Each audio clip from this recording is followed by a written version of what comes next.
ब्रह्मादिभ्यो ब्रह्मविद्या संप्रदाय कर्तृभ्यो वंश ऋषिभ्यो महद्भ्यो नमो गुरुभ्यः। आदिगुरुं जगद्वन्द्यं लोकाधीशं परात्परं नवयुगप्रवर्तारं रामकृष्णं जगद्गुरुं श्रीशारदां विश्वमातां शिष्यवृन्दं च षोडशम् अस्मदाचार्यपर्यन्तां वन्दे गुरुपरम्पराम्।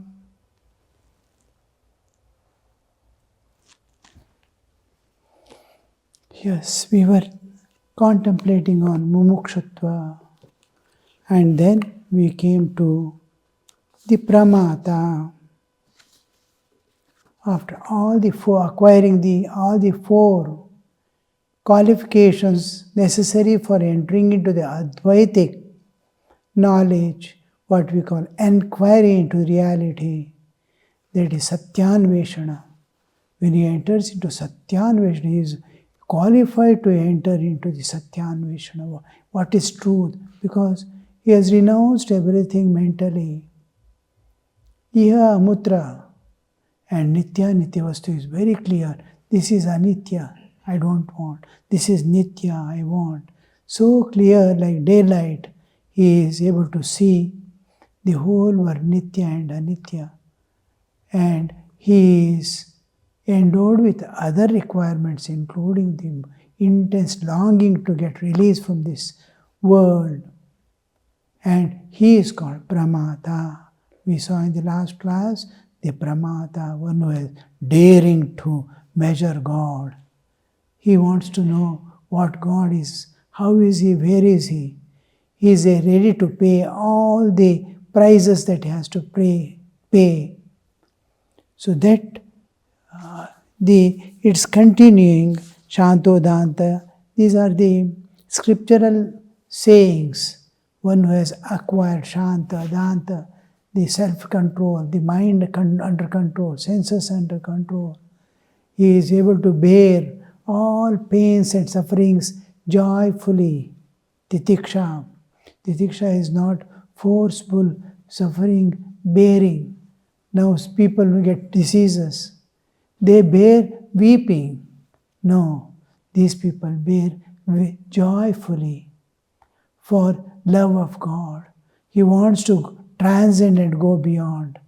It is adventures in spiritual life. He is going to bear all difficulties like a hill climber or mountain climber. How he faces all difficulties, every moment is a death, and he is ready to face it. In that way, he is walking to reach his goal of transcending nature and entering into the transcendental realm of everlasting life of bliss, peace, and love absolute.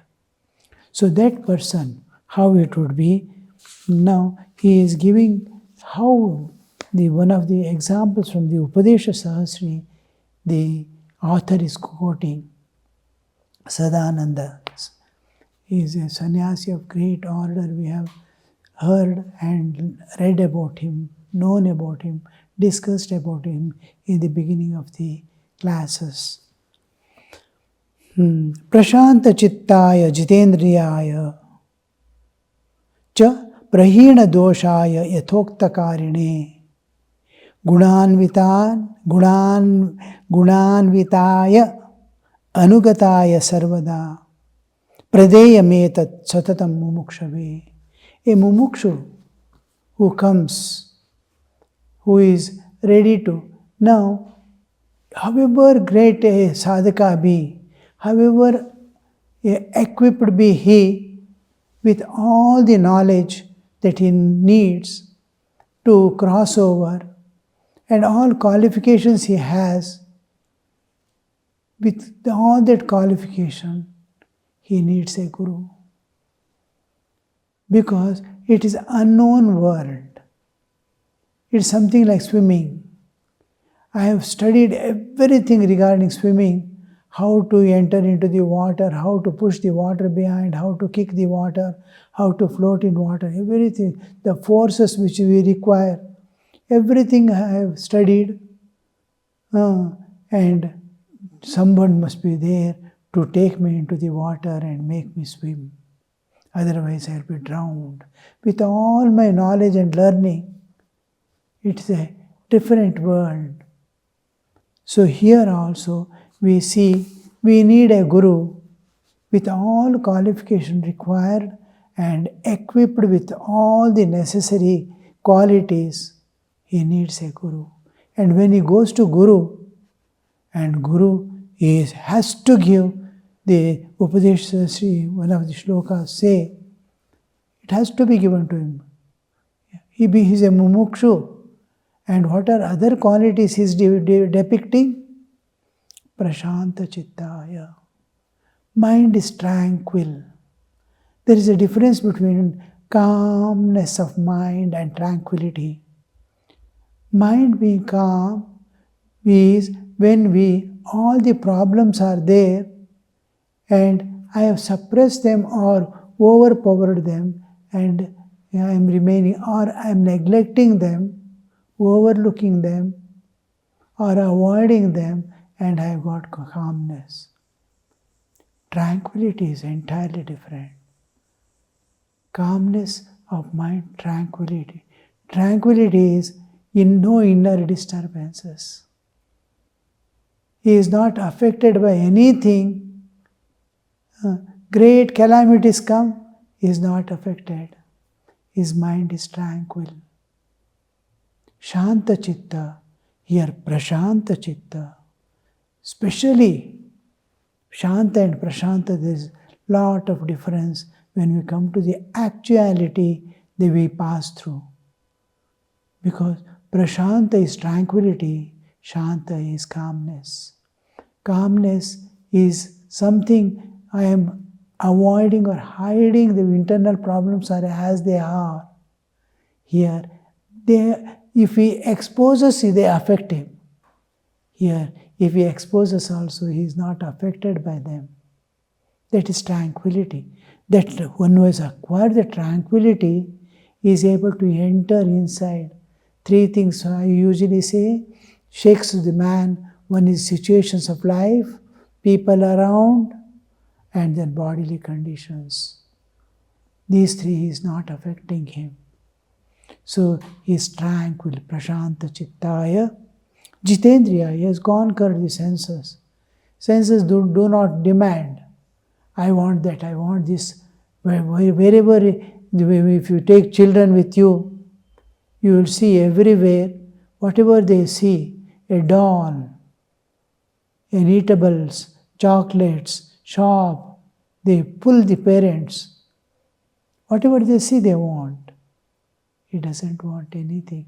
Even if it is given, even when he is enjoying, apparently, he is indifferent to the tastes.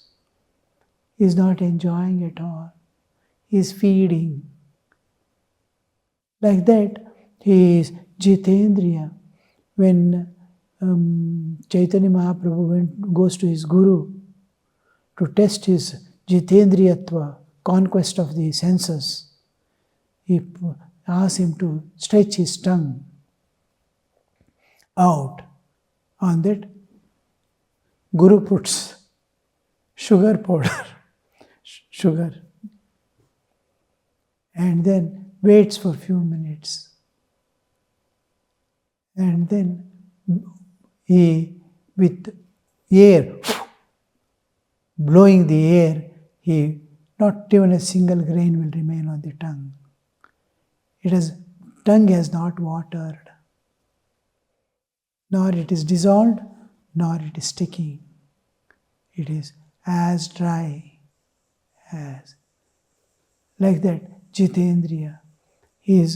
All his indriyas are under control. He can use his mind and senses anywhere he wants without any obstruction. Jitendriyaya prahina doshaya. All doshas have gone and left him. inner defects, inner imperfections, all imperfections have left him from inside. Imperfections. We have a lot of imperfections. We have lot of impurities inside. Impurities are usually rajas and tamas. I want this desires possessing is rajas, running about behind the desires. Tamas is alasya, no activity, just dullness. All these are impurities, mainly rajas and tamas. And the imperfections is, I am not perfect in anything. In thinking, I am not perfect. In writing, I am not perfect. In telling, I am not perfect. No perfections. Lot of imperfection. If I sit for puja, I am supposed to not to make my mind go here or there. There is no business to see who has come, who has gone, what has happened. It is, I have sat on the asana. Japa I am doing. Even people shout around, I should not be able to be disturbed. This is perfection. Perfection, everything. Thinking, feeling perfection. Actions, perfection. If you do anything, it must be appreciated by nature and God. People alone, not leave the people aside. They praise and blame. But God and nature, yes, is perfection, everywhere. So these imperfections are there within. These imperfections and impurities, prahina dosha, are not there in him. Whatever he does, Guru says, he does with absolute perfection. So, how that internal, the perfection is manifestation as if as the Atman. It is not mind or it has become one with his nature. Then alone it is possible that perfection has come into. You can see throughout the Puranas, all great people like Arjuna and all these had absolute perfection in everything. So that perfection, prahina doshaya yatokta karane, whatever is told to him, he will do exactly that. Just tell him, he will do exactly what is expected and what is the inner content of the Guru's words. We say implicit obedience, suppose, one of the factors. Obedience, whatever is told, do it, is obedience. Implicit obedience is what Guru is expecting to do without being told. It is implicit, it is not explicit. Guru says and does is explicit obedience. Guru doesn't say, but understands Guru's mind. What is he expecting from me? To observe that, do that, without being told, is called implicit obedience. Implicit doing. So, yatokta karane. As told, so he does. Yatokta karane. Gunanvitaya. To one who is guna, sadgunas, all in English we call virtue. All virtues are there in him. Whatever, that extreme humility to love and serve others. Extreme, wherever there is need, he is there by the side too. These are virtues, great virtues.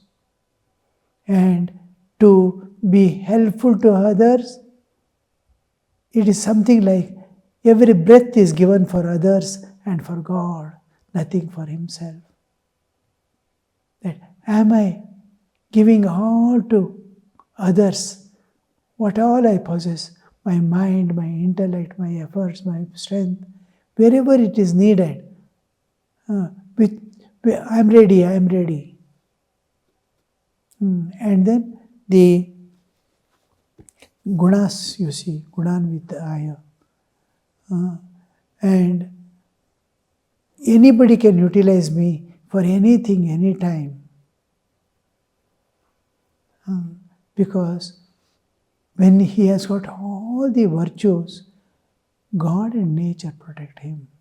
That bad people will not come and utilize him in a bad way. That assurance is there from the nature, and Guru's protection will be there always. So he says, anybody can call me anytime and get anything done, and with all perfection and absolute sincerity and devotion, I shall do it. He has that virtue, that qualities, guna, sadguna, all types of sadgunas are there in him. Gunanvitaya, anugataya sarvada, anugata. In whatever way, he watches Guru day and night keenly, every step, how he sits, how that in Bhagavad Gita, Sthita Prajna Dakshanas, Arjuna asks, Sthita Prajnasya ka bhasha, Samadhistasya keshu. How does he walk? How does he sit? How does he think? How does he move? He is exactly following the steps of Guru. How he is living, how he loves all, how he contributes to the welfare of others, how he is taking care of the disciples, how he is attending to his duties towards the society, towards the others, towards the guests, towards devatas.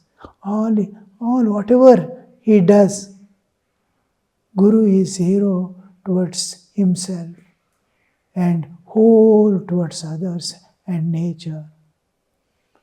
So he following him, Guru is leaving the footsteps.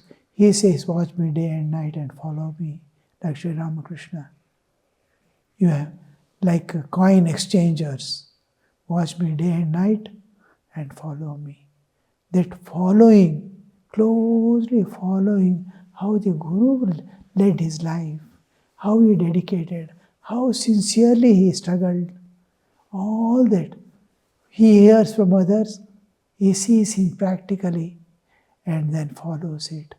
This anugata. Anu means without a break. In every field you can see him there, working just like Guru. Gunanta anugataya sarvada, at all times, everywhere. He is not only one time, some places. When Guru is sitting for meals, he is also there, present.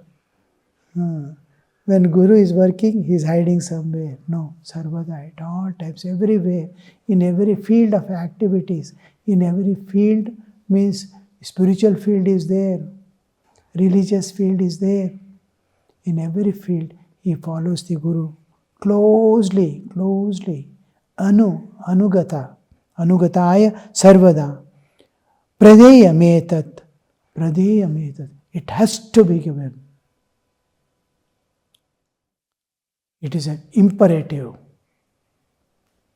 When the seed is put in soil and water, it is bound to germinate. What he needs, it has got, and it has to germinate.